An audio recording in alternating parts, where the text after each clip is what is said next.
تو اس کی تربیت کا اہتمام بھی بھرپور جو ہے اسی انقلابی مرحلے پر، اسی تربیت کے مرحلے میں ہونا لازم۔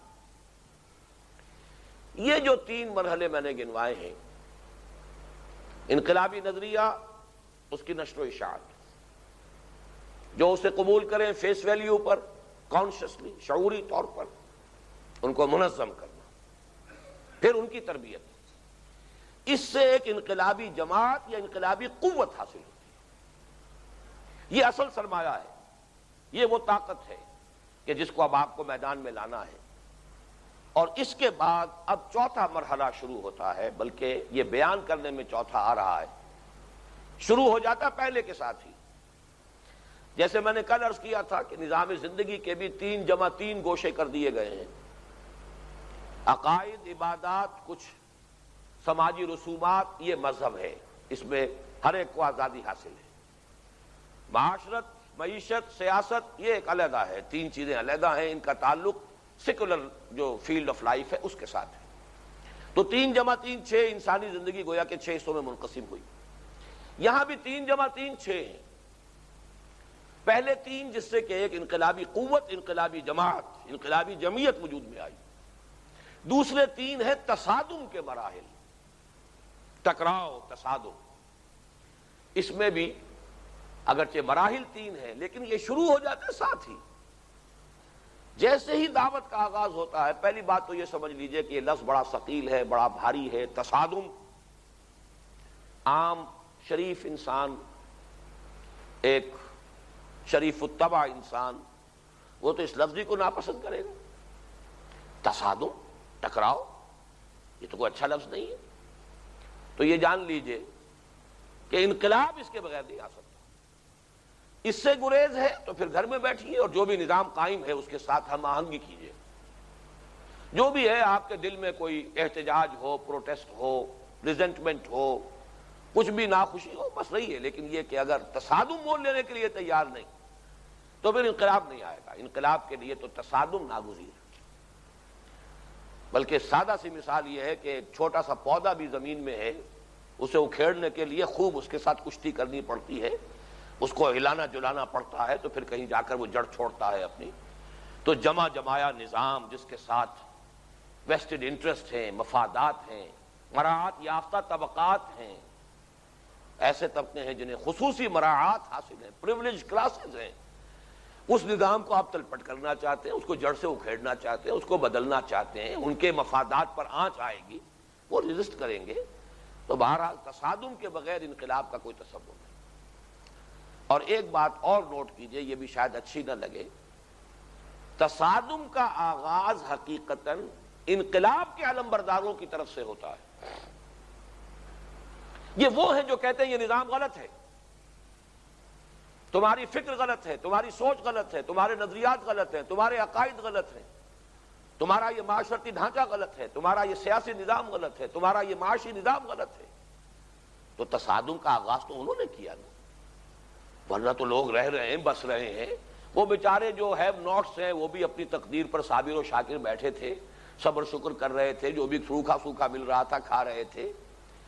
یہ تو آپ نے کھڑے ہو کر کہا ہے کہ یہ ظلم ہے، یہ استحصال ہے، اس کو ختم کرو، اس کو بدلو۔ یا جو بھی تھے مجبور۔ آپ کو یاد ہوگا کہ بنی اسرائیل کو حضرت موسیٰ علیہ السلام نے اس بدترین عذاب سے نجات دلائی ہے، لیکن یہ کہ ذرا سی تکلیف آئی ہے صحرائے سینا میں، کھانے پینے کی دقتیں ہوئی ہیں، تو ہمیشہ آ کر سر ہو جاتے تھے کہ مروا دیا تم نے ہمیں یہاں لا کر، ہم تو وہاں بہتر تھے، اس سے غلامی تھی، بیگار تھی، کھانے کو تو ملتا تھا۔ وہ بولے وہ پیاز اور لہسن اور وہ مسور کی دال، وہ چیزیں، وہ لذتیں، وہ چٹخارے یاد آ رہے ہیں، وہاں سب کچھ کھانے کو تو ملتا تھا، تم نے بھوکا مروا دیا۔ تو واقعہ یہ ہے کہ انسان جو ہے، جو بھی صورتحال ہوتی ہے، برسر ابن آدم ہرچہ آیت میں گزرت، انسان قانے ہو جاتا ہے، خوگر ہو جاتا ہے، عادی ہو جاتا ہے۔ اور وہ جو بھی ہے، مظلوم ہے، مقہور ہے، مجبور ہے، دبایا گیا ہے، مستضعف ہے، لیکن اپنی قدرت، اپنی قسمت پر قادر ہے، انقلابی طاقت کھڑی ہوتی، یہ غلط ہے۔ لہذا تصادم کا آغاز اصل میں انہوں نے کیا ہے۔ حقیقت کو سمجھیے، جو اس نظام کے علمبردار ہیں، جو اس نظام کے محافظ ہیں، نظام کہنہ کے پاسبانوں، یہ معرض انقلاب میں ہے، وہ تو ریئیکٹ کر رہے ہیں، ان کا رد عمل ہے، وہ ڈیفنس پر ہیں، وہ تو اپنے تحفظ کے لیے میدان میں آئے ہیں۔ لہذا نمبر ایک تصادم ناگزیر انقلاب کے لیے، انقلاب کا کوئی تصور بغیر تصادم کے نہیں۔ یہ باتیں بڑی کلیئر ہونی چاہیے، واضح اگر نہیں ہوں گی تو قدم قدم پر انسان کا جو ہے طبیعت رکتی ہے، قدم قدم پر جیسے گاڑی ناکنگ کرتی ہے، گاڑی چل نہیں پا رہی آگے، اس لیے کہ بعض تصورات ذہنوں میں تصادم تو کوئی اچھی بات نہیں ہے، خون ریزی تو کوئی اچھی بات نہیں ہے، یہ چیزیں جو ہے یہ تو بہرحال پسندیدہ چیزیں نہیں ہیں۔ تو تصادم تک ابھی میں آیا ہوں، خون ریزی والی بات بعد میں آئے گی، لیکن یہ ہے کہ تصادم کے بغیر انقلاب کا تصور نہیں، اور تصادم کا آغاز انقلاب کے علمبرداروں اور داعیوں کی طرف سے ہوتا ہے۔ جو نظام ایگزسٹنگ ہے وہ تو در حقیقت اپنے آپ کو ڈیفینڈ کر رہا ہے، ڈیفینسو پر ہے، رد عمل ہے اس کا، عمل اس کا نہیں ہے، عمل تو در حقیقت ان کا ہے۔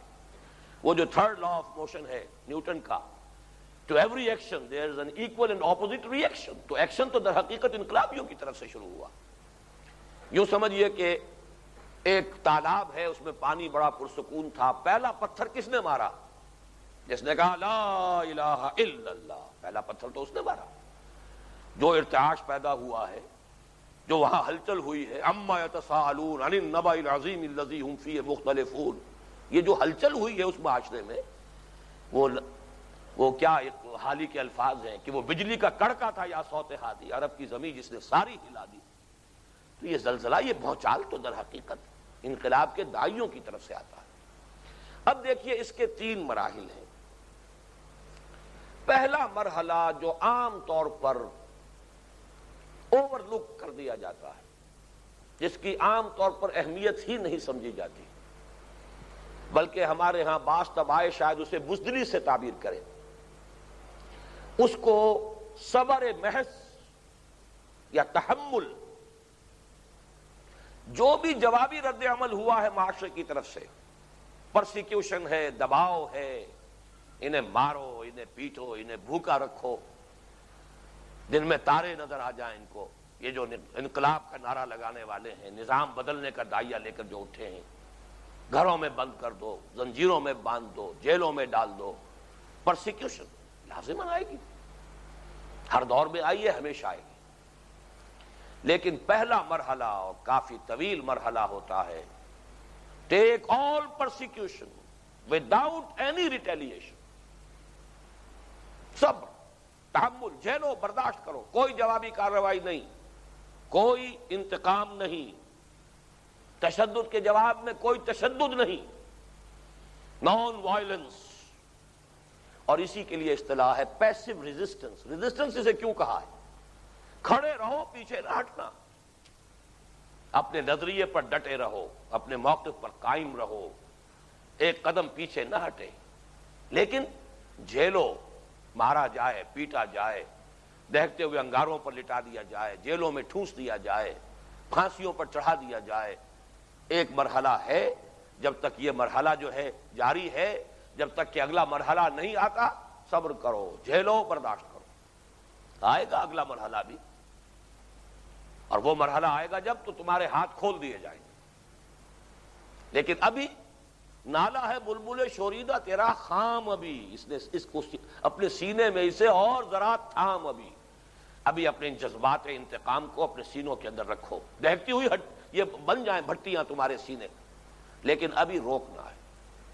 اس کے لیے لفظ جو میں نے اختیار کیا ہے صبر محض، وداؤٹ اینی ریٹیلیشن، بغیر کسی جوابی کارروائی کے، بغیر کسی انتقام کے۔ یہی مرحلہ تھا جس کو کہ حضرت مسیح علیہ السلام جیسے کل گفتگو ہوئی تھی، ان کی زندگی میں چونکہ یہی پہلا مرحلہ ہی رہا ہے، لہذا یہ کلاسیکل جو تعبیر ہے جس کو کہ ہمارے بعض، میں سمجھتا ہوں کہ ناسمجھی کا لفظ ہے، کہ ناسمجھی میں وہ اس پر تنقید کر بیٹھتے ہیں کہ یہ بڑی خلاف فطرت تعلیم ہے، اسلام میں تو انتقام ہے، قصاص ہے، لکم فی الحیات وَلَكُمْ فِي الْقِصَاصِ حَيَاتٌ يَا أُولِي الْأَلْبَابِ۔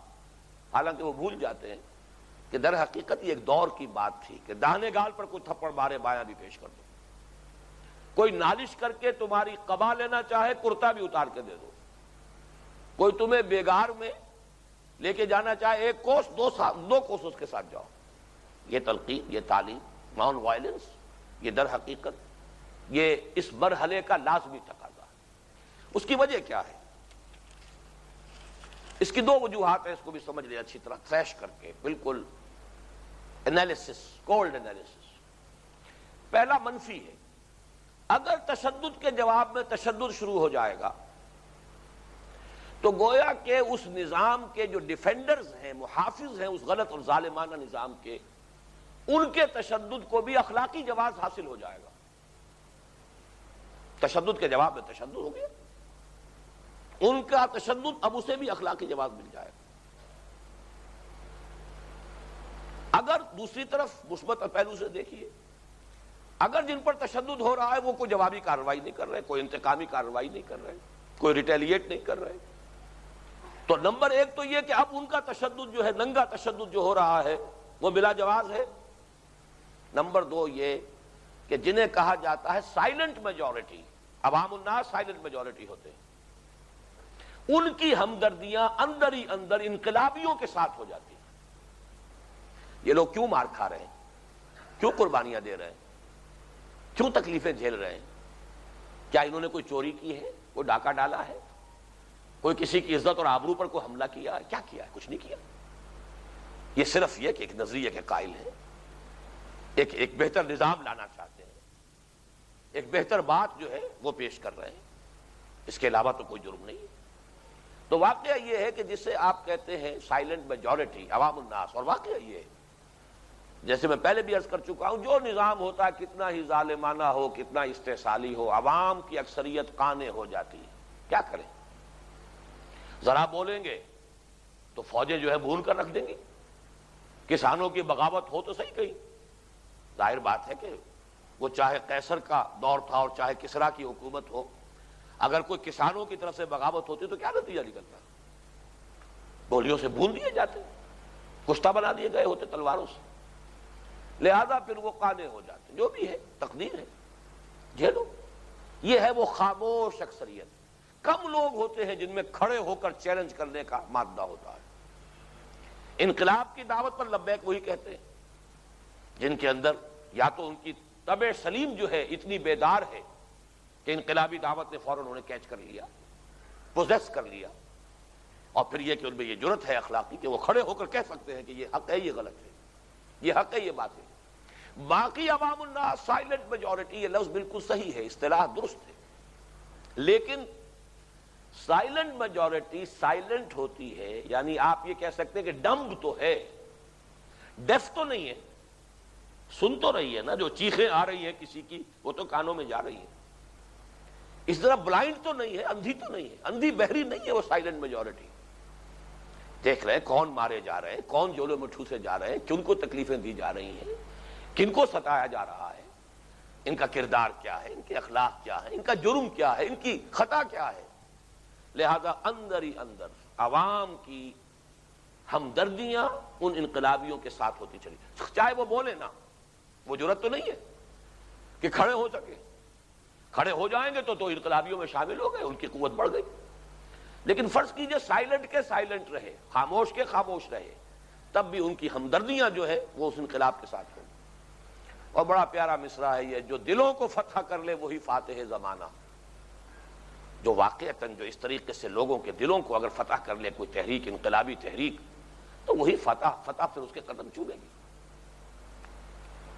یہ جو 4 مرحلے میں نے ابھی تک گنوائے ہیں، اور اس کے بعد اب 2 مرحلے جو میں اب گنوانے چلا ہوں، ان کی تقسیم کے لیے علامہ اقبال کا ایک شعر میرے نزدیک، اگرچہ یہ لفظ استعمال نہیں کرنا چاہیے کسی بھی غیر نبی کے لیے، تعبیر کے طور پر کر رہا ہوں بلا تشبیہ، معجزانہ انداز کا حامل شعر ہے۔ پہلے 4 مرحلوں میں کیا ہو رہا ہے؟ با نشہ درویشی در ساز و دمادم زن، درویشی ہے، بدھ مت کے بھکشوؤں کی طرح، جیسے میں نے کل عرض کیا تھا کہ داعی جو ہوتا ہے تو بھکاری ہوتا ہے، بھیک مانگ رہا ہے، بھکشوؤں کی طرح ہے۔ اسے گالی بھی دے دی آپ نے تو اس نے کوئی جواب ہی آپ کو گالی نہیں دی۔